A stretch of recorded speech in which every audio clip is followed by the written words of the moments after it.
Hello and a warm welcome to the program. I'm Millicent Walker. We begin with news coming out of the Palestinian National Authority hinting that the four-day truce between Israel and Hamas could be extended. The Palestinian Authority Foreign Minister Riyad al-Maliki says Qatar, Egypt, the United States, the European Union and Spain are working to extend the temporary ceasefire in the Gaza Strip. After calling for a lasting ceasefire to avoid an increase in civilian deaths, Mr. al-Maliki noted that the current truce could be extended for 1, 2 or even 3 days, adding that no one knows how long exactly. Meanwhile, NATO Secretary-General Jens Stoltenberg is calling for an extension of the four-day truce between the warring parties. Today is the final day of the temporary truce that allows for the release of more hostages. The NATO chief, who was speaking at a press conference in Brussels, also emphasized the need for a lasting political solution. I welcome that the agreement between Hamas and Israel has led to the release of hostages and the delivery of more humanitarian aid. I call for an extension of the pause. This would allow for much needed relief to the people of Gaza and the release of more hostages. The suffering we have seen underlines the need for a lasting political solution. We are concerned about the potential escalation of the conflict, and therefore our message to Iran is that they should rein in their proxies, and of course what we have seen, drone attacks on ships, on US forces in the region, but also attacks on commercial ships is of great concern and underline the importance that Iran actually really don't use this situation to turn this war into full-scale regional conflict.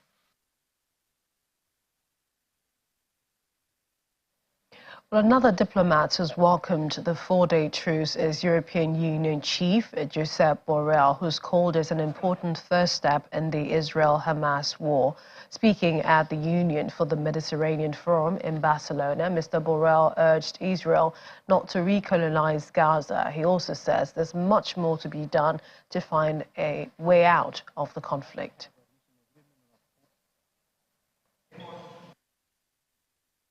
Now we have a recent agreement on a four-day truce and the release of civilian hostages.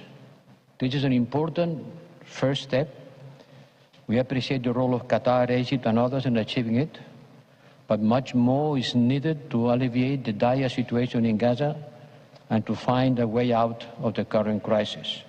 A Palestinian state in Gaza, in the West Bank and East Jerusalem is the best and only long-term guarantee for Israel's security. There will not be peace or security for Israel without a Palestinian state. Not to the dismemberment of the territory of Gaza, not to the recolonization of Gaza by Israel, thinking that if you increase your security by increasing your territory is an illusion that the last 50 years have proved. It gives the illusion of security, but not security.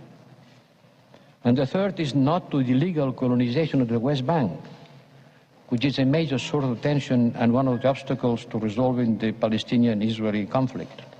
I regret the absence of Israel at this meeting. Israel has its place in the Union for the Mediterranean, and I sincerely hope that we will have Israel in these meetings again in the future. Tomorrow the suspension of operations will end. Perhaps it will last a few more days, but we have to start thinking, how do we continue the political process from today?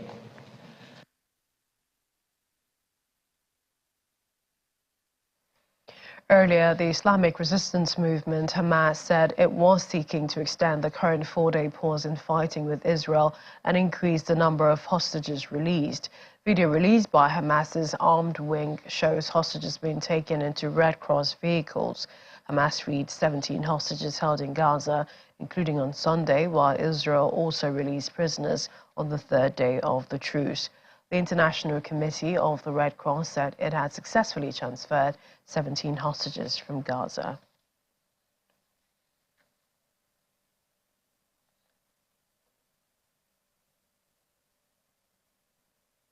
And for the moment, it was all tears, hugs, as emotional reunions took place in Israel.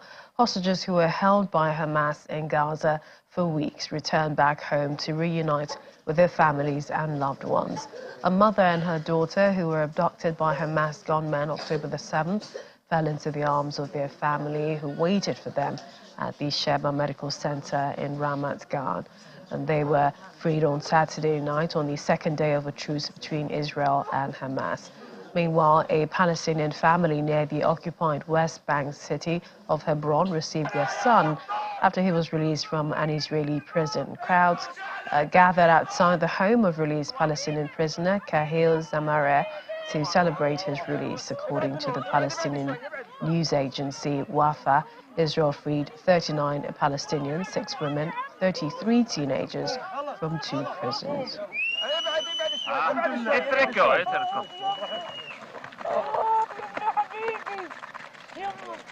اطلعوا مالكم طب انتوا ارجعوا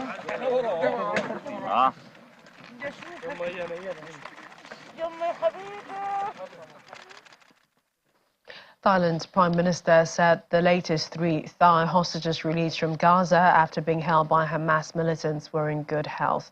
The Prime Minister says he's happy, adding that 3 were healthy and not in need of urgent medical attention.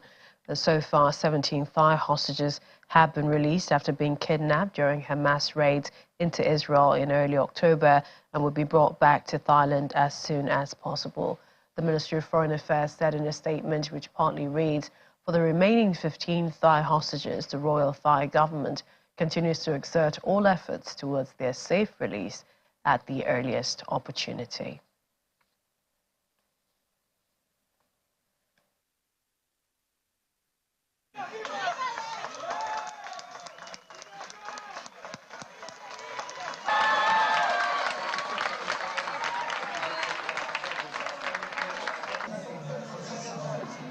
Residents evacuated from Kfar Aza kibbutz staying glued to the television as they waited for hostages to be released from Gaza on Sunday.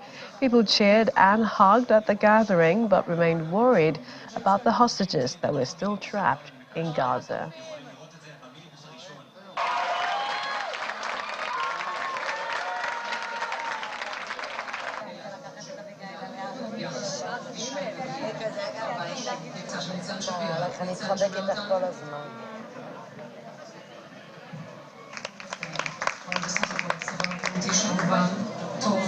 The feelings are mixed. On one hand, we're so happy about our families coming back, and in the other hand, we're feeling also sad about the people that left behind, and we're praying that they will come back too as soon as possible. Families Goldstein and Brodach, both of them are neighbors, our neighbors, and I recognize them immediately. The mom Chen, the children, we're very excited they're here. I couldn't stop crying seeing them because it was very real. They were hostages. They've been through so much and now they're home. The feeling is unbelievable. I can't even describe this in words. The moment we saw them, we just yelling from exciting and clapping and some of us crying because it's very emotional moment for us to see them back home, hopefully safe and well. It's so exciting to see that some of our people is coming back, the little kids. But on the other side, on the other hand, it's very sad that we know we have another 10 people that stay on Gaza, and we don't know what will happen with them, when they will come back. I saw Abigail.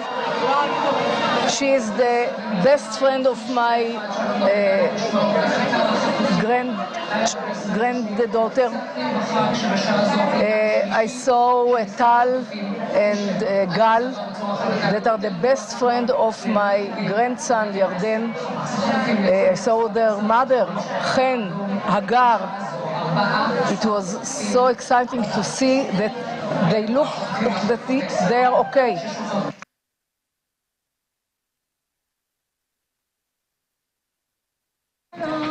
Hello.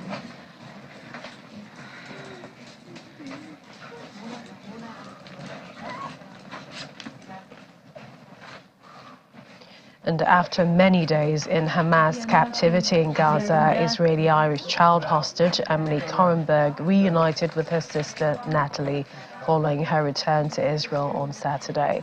The 9-year-old was kidnapped from a friend's house in Kibbutz Be'eri October 7 by Hamas militants who swarmed into Israeli communities in a deadly onslaught. Her father, Tom Hand, said his daughter has lost weight, but was doing better than expected. But generally doing better than we expected. Yesterday we finally got Emily back from the hands of the Gazan terrorists. She's lost a lot of weight from her face and body, but generally doing better than we expected. We're still fighting and want Raya Rotem, Yaya's sister, Hila's mother. We want her back. As they promised, they wouldn't release children without their mothers, but they did. We're in the hospital, Safra Tel HaShomer, taking care of Emily. We'd like to thank everyone that has helped and supported us throughout this whole 50 days. You've been great. We can't do it without you.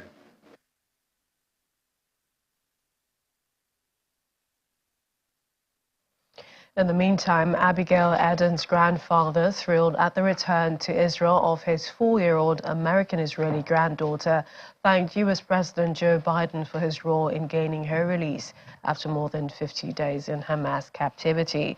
Speaking in Hebrew, Carmel Eden, the grandfather of Abigail, said, "I'm very thankful to Biden. We love him for all the help he extends to us and also to all the Americans. Thank you very much. We love you. Continue to support us." Speaking about the latest group of hostages that was released, Mr. Biden said Abigail had witnessed her parents being killed and had been held since then, adding that she's been through a terrible trauma.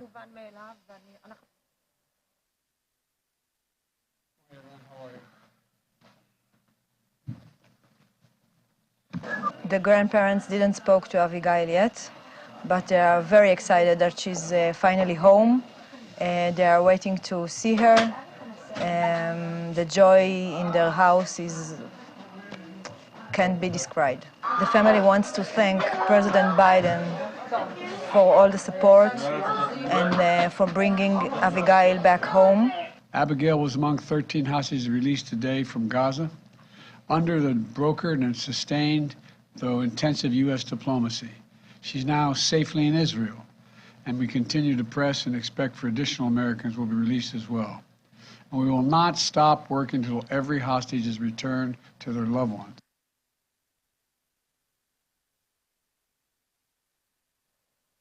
Israel Schneider Children's Hospital says 9 children and 2 mothers who were released on Sunday from captivity in Gaza were in stable condition and were undergoing medical and emotional evaluation by dedicated teams. However, health officials say they hope that the remaining hostages will come back home as soon as possible. The physical condition of the children and the mothers that came to us is now stable. They are undergoing a medical and emotional evaluation by the medical and psychosocial team of the Schneider Children's Hospital. They are in a private and dedicated complex, and we ask you to respect their privacy. This event is a national mission, and we are feeling proud and privileged to take care of the returning families, children, and their mothers.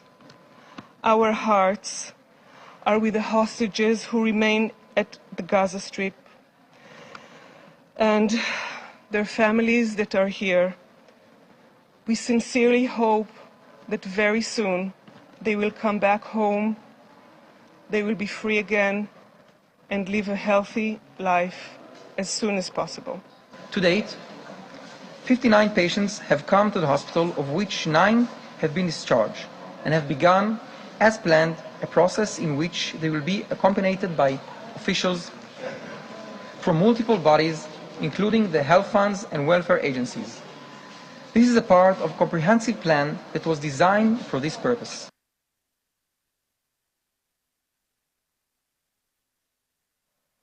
And a UN official who took part in an humanitarian aid convoy to northern Gaza said aid groups were on track to deliver the biggest aid shipment in over a month. Before the 4-day truce between Israel and Hamas got underway Friday, UN agencies had voiced fears for disease and dehydration in the north, which had been cut off from outside aid for weeks within a siege. The UN said previously it could not get safe passage, and medical groups who remained active, like the International Red Cross, came under fire there. People are so desperate, and you can see in adults' eyes they haven't eaten for a while. You can see that children are getting thinner and they haven't eaten for a while, and yet we're able to get to the hospitals, we're able to do the delivery, and then there's just this immense relief. Literally, some people, as they get water, start drinking the water immediately. They're not waiting to take it home. They, of course, will take some home, but it's just drinking water. They are thirsty. They've been thirsty for days. And that has been UNICEF's great fear. This is going to spill into waterborne diseases. From a UNICEF point of view, there was trucks and trucks of medical supplies, talking to doctors, getting a sense of what they need. Again, you see the relief in their face. Emergency kits, kits for midwives, IV solutions, saline solutions, multivitamins for children. 3 things people keep asking for, is, well, food and water, 1, medicines, and for the war to end. I had a person say that to me, are you here to end the war? Are you here to end the war? And what to say? No, your life is being decided elsewhere. We're here to stop the bleeding. It's appalling what people have been through. The landscape is just littered with destroyed buildings and smashed concrete and ripped metal. And the people have lost that critical access to food and water. That's what deliveries like this are doing. That's why they're so important. But it seems callous and cold to think that we may be getting to the end of those deliveries and hostilities will continue. This war on children will continue. We've been saying time and again, the destruction of Gaza, the mass killing of children is not going to bring peace and security to the region. Peace and security for Palestinian children, for Israeli children, is going to be built around us looking after children, around us focusing on their well-being, on their health. So these aid deliveries seek to do that. But these aid deliveries are going to be very quickly these aid deliveries are going to very quickly fade into the memory if we don't get more and more up every single day. And that is going to require a continuation of the pause. And I really hope, and the United Nations really hopes, turning it into a lasting ceasefire, because people are so terrified that this pause won't be continued. We saw those people who just did not want to leave their homes leaving. I saw grandmothers carrying children pushing grandmothers in wheelchairs through the dust, families taking what they could take. We're still staying with the Israel-Hamas truce update, and joining us to talk more about this is Mr. Oluseyi Adeyemo, Public Affairs Analyst. Thank you for joining us on the program. Thanks so much for having me. Talk to us first. What was your initial reactions when we heard Israel and Hamas finally agreed to a 4-day pause in fighting? Happy. I was really happy. That's the truth of the matter is. yes, what Hamas did by going into Israel to go destroy Israel was something that is horrible and horrifying. It was something that is condemnable by everyone in the world. But unfortunately, the reaction of Israel then started to bring fear, because we then saw that they were clamping down on them, they were killing. The killings was becoming too much. And my worry at the time was, if we allow this to continue, you have situations where there was a divide in the world. People, we started to see situations where Palestinians were telling their children and saying, this is the way we're usually treated. And you really don't want to have that, continuing. Seeing people dying on a daily basis, children were dying.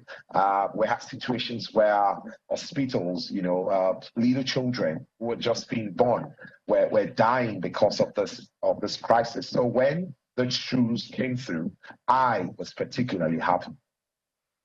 And indeed, these are also some of the frustrations of UN humanitarian aid officials who have been, there in the heart of everything. But we also know that international efforts are continuing. There is hope that perhaps the 4-day truce might be extended, but no one has said anything from Israel. And that truce is due to expire today. So if Hamas is saying it's seeking to extend a temporary ceasefire, releasing more hostages, is it safe to say that perhaps this war is one step from ending, or sort of finding a middle ground? Finding a middle ground might be the appropriate word to use. Ending, yes, we're probably not sure that this will be the actual end of the world, but we are obviously hopeful that this will be that step that we can find a middle ground, because the truth of the matter is, it is clear that the way the war was being prosecuted is definitely not the way we want our world to continue. We are growing closer to ourselves. Yes, we must isolate, any form of militancy or any group that is killing people unnecessarily. We must isolate them and completely, get them out of our world. But we can't afford them to drive us into killing ourselves and having a situation where we have a world where we're killing people, just indiscriminately, and we allow that to continue. So in my opinion, yes, we're getting close to a point where we can find a middle ground. We also heard, those who have returned as young as 4 years old, children who are involved, the elderly as well. In terms of the follow-up, they must also be receiving some sort of help, maybe psychological as well, seeing as all that they might have gone through. But I wanted to get your thoughts on what you think are the efforts of countries like the United States in this, also the European Union, Spain, and this is, coming to this point of this truce and perhaps looking ahead as to a sort of lasting solution. We heard Josep Borrell talk about a permanent solution in terms of political solution to the conflict. I must say that I'm not envious of the positions of the United States and the European Union. It's a difficult position that they found themselves. So, because anything they say at this time is, a lot of meaning I read to them, but without a doubt, they've shown a very, very high sense of responsibility. They've shown truly that they deserve to be the leaders that they are. They've been able to pilot this very carefully. They've been able to ensure that on both sides, they cater to the sensitivity that this situation really requires. Without a doubt, it's a very sensitive situation. It's bordering on a lot of sensitivity, because a lot of people are reading all sorts of meaning to it, and I'm thankful to the United States and the European Union for the role they've played so far. And talking about going forward, I believe that it is important that we all understand that we cannot have a world that is divided. We're too close. We do things together, and we all live amongst ourselves across the world. I say this without batting an eyelid. We have Israelis living all over the world. You have Palestinians living all over the world, and they're not just living there; they're occupying very strategic position. And you cannot afford to have a situation where wherever they're living, they're being ostracized, they're being treated as the bad people in the house, or they're being treated in a way that they would start building armies, that we would not even know, and that might cause havoc to our collective existence in the future. So I'm praying and hoping that the United States and European Union will take the leadership role in ensuring that we have a more united world, a more peaceful world, a more cordial world that all of us desire and hope that we'll have at the end of this war, or whatever name that it will be called. And only today we heard of some hate crimes against some Palestinian students in Vermont where they were shot at. What I want to get your thoughts on right now is perhaps the voice of the African community, African leaders. I know Egypt is really close to, all of this conflict, especially with the Rafah crossing, and so. But for the rest of the African leaders, is there a voice to our position and also to ensuring a peaceful resolution? I know that South Africa is talking and they've taken side. I even know of the fact that they are, toying with the idea of actually, closing down the Israeli embassy in South Africa. And like you rightly pointed out, Egypt is very close, to this. They played a very strategic role in all of this. My advice will be that whatever we say, we must be careful not to be seen to be taking any side. Because, like I said, the unified world is the one we all desire, because that is what would do all of us good.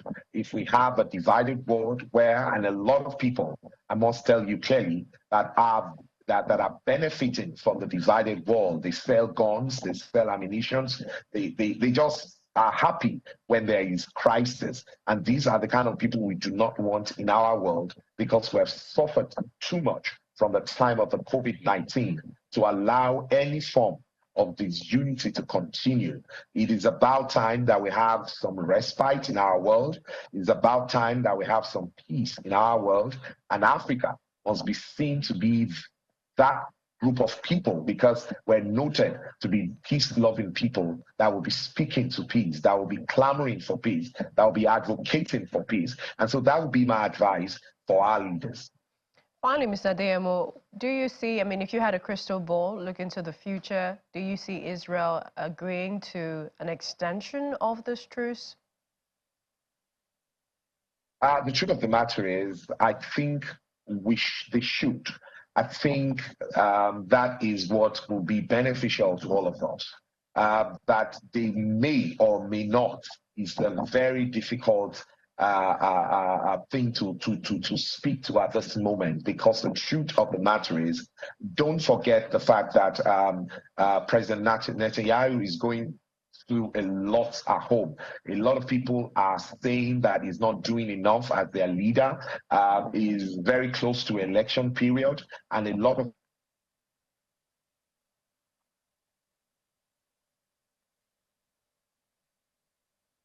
Oh dear, situation with the network there. But we've been speaking to Mr. Oluseyi Adeyemo, a public affairs analyst, giving his thoughts about the possible extension of the truce between Israel and Hamas for the release of more hostages. Hopefully we'll try to reconnect. But still staying with the issue, the Israeli military has released a video said to show Gaza-bound aid trucks at a border crossing with Egypt.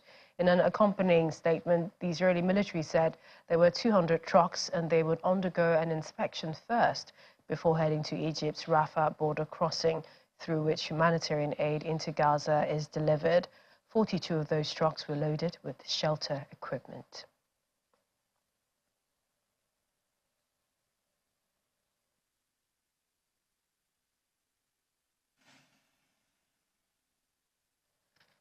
And hundreds of protesters gathered in Barcelona to show their support for Palestinians and demand the four-day truce to be extended. The ceasefire is the first halt in fighting since Hamas fighters rampaged through southern Israel October the 7th. In response to that attack, Israel has vowed to destroy the Hamas militants who run Gaza, raining bombs and shells on the enclave and mounting a ground offensive in the north. According to Palestinian health authorities, some 14,800 people, roughly 40% of them children, have been killed so far.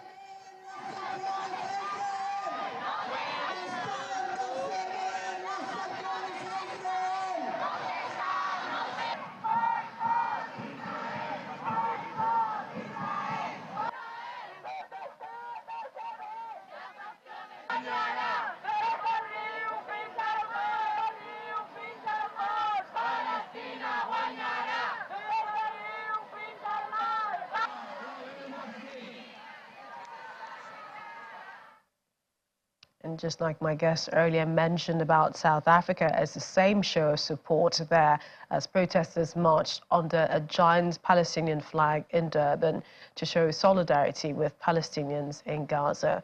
Demonstrators carried signs with the message "End Israeli occupation, apartheid, free Palestine and freedom for Palestine," with others waving Palestinian and South African flags. Palestine will be free.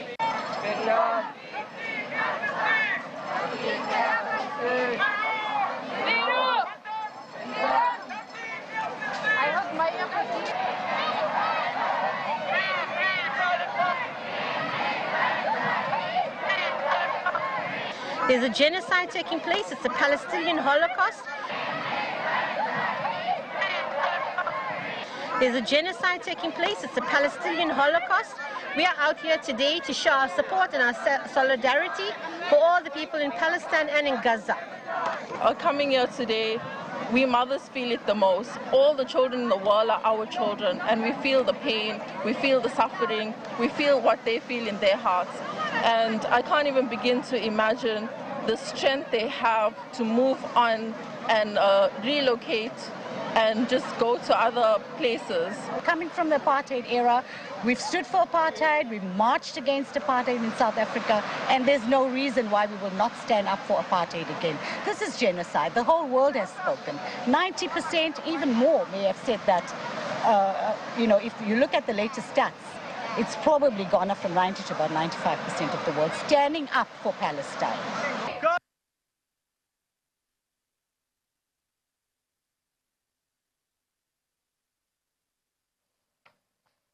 And thousands of demonstrators against anti-Semitism marched in London to protest against a rise in hate crimes against Jews since the attack by Hamas militants on Israel in October. Protesters carried placards with the message "Never again is now" and "Zero tolerance for anti-Semites." Others show the faces of Israeli hostages held by Palestinian militant group Hamas. Some people sang in Hebrew while others chanted "Bring them home" in reference to the hostages. London's Metropolitan Police received reports of 554 anti-Semitic offences between October the 1st and November 1, up from 44 a year earlier, a more than tenfold increase. Reports of Islamophobic offences almost tripled to 220 during the same period.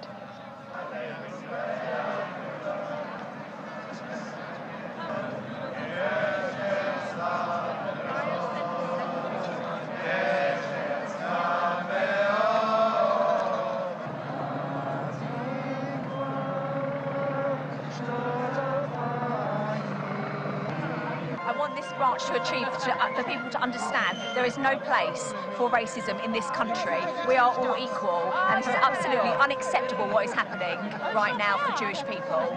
We, the Jewish community, are worried about the current situation here in the United Kingdom, the rising wave of anti-Semitism, and we worry about the future.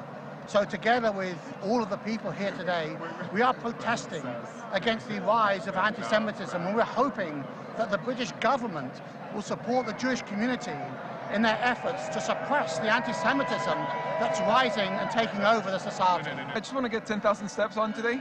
So I thought it was a good excuse. No, I'm just kidding. No. So I'm here because, you know, I want to make sure Britain remains a free society where people can speak about everything peacefully and where there's no biases in the media. That's why I'm here.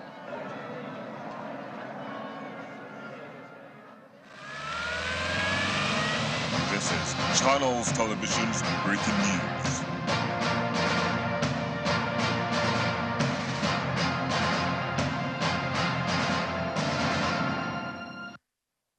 And news just in has it that Qatar has successfully negotiated an agreement between Israel and Hamas to extend the 4-day temporary truce between them. And this is by an additional 2 days. They've just announced that agreement has been reached to extend the humanitarian truce for an additional 2 days. The truce had been due to expire today. A Hamas official in a telephone call said the temporary truce will have the same conditions as the previous truce. That's the latest update. Qatar been mediating talks between Israel and Hamas, saying that the truce from ending tonight to the 4-day truce now extended 2 more additional days.